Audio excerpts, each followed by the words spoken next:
Okay, let's be really honest. We do not feel motivated every single day. A lot of us pick up a new habit, but we lose the consistency within the first few days itself. Sometimes we know we need to complete reading a book, but days passes by and we do not even touch the book.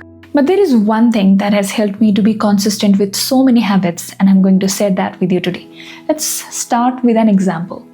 This thing is my ukulele, and I got it as a gift in the year 2023. 2023, it means it has been almost 3 years now. Now, since it came to my home, for the next 2 years, it was in a cover, and I did not even touch the ukulele. And it's not like I didn't want to learn it. I really wanted to learn it, but I never really got the time to. One day, what happened is that a kid came to my home, and he opened the cover, he threw the cover away and played it for a while and kept it on the table as he went home.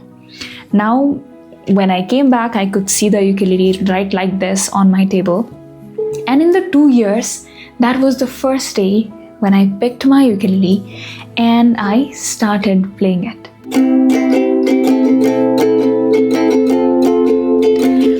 Still not an expert in playing ukulele, but after that day, I started learning some songs to play on ukulele from YouTube, and I still can play those songs, which is something I'm really proud of. The main thing was getting started, and since that day, I never really put cover on my ukulele, and it has been in a place where I can easily find it. Because I didn't really needed motivation to start learning ukulele when I just saw it right in front of me and I could just pick it and start playing. Now let's just keep it aside for a while.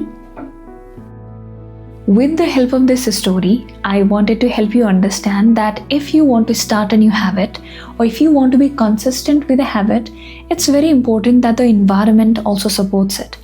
The book Atomic Habits also talk about cues. If you want to start a habit or be consistent, there should be cues related to the habit around you. Like if you want to form a habit of reading more books, there should be books around you. If you want to go to gym regularly, your shoes, your gym dress should be ready right in front of you where you can see them. If you want to break a habit, like if you do not want to eat junk food, then it should not be visible to you, it should not be around you. The book also talks about making a habit easier for you to get started with. One habit that I have been really consistent with is my habit of journaling. And I have been able to do that because the diary and the pen, the ink pen that I use to write my journal is right there on my bed every single day. But if I had to search for the diary every day, or if I was using the pen for other purposes and if I had to find it, where is my pen, then probably I would not have been so consistent with this habit of journaling. Now let's get to some practical examples from life. Let's say you want to focus on your studies and you want to be disciplined with the habit of studying. Now we won't find the motivation to study every single day. But if you have the book, your notebook, pen, pencil, eraser, everything that you need, a bottle of water ready in your table, then there is a very high chance that you will start studying as compared to the situation where your book is on your rack, your notebook is somewhere you do not know, and even if you start studying, you'll find a reason to fetch the water bottle and you'll get lost somewhere. In a similar manner, let's compare these two circumstances. You want to work really hard for the entire day and you have some work to do on your laptop. On one situation, the laptop is full of jars. You know exactly what work to do and how much time it would take.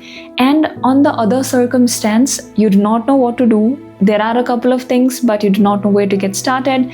The laptop is somewhere you have to search, charge it. Which situation do you think makes it easier for you to get started with your work? The first one, isn't it? Because the more friction a certain work has, the less is the chance that we'll get it done. So we'll have to prepare the environment really well in a way that we will be motivated to get started.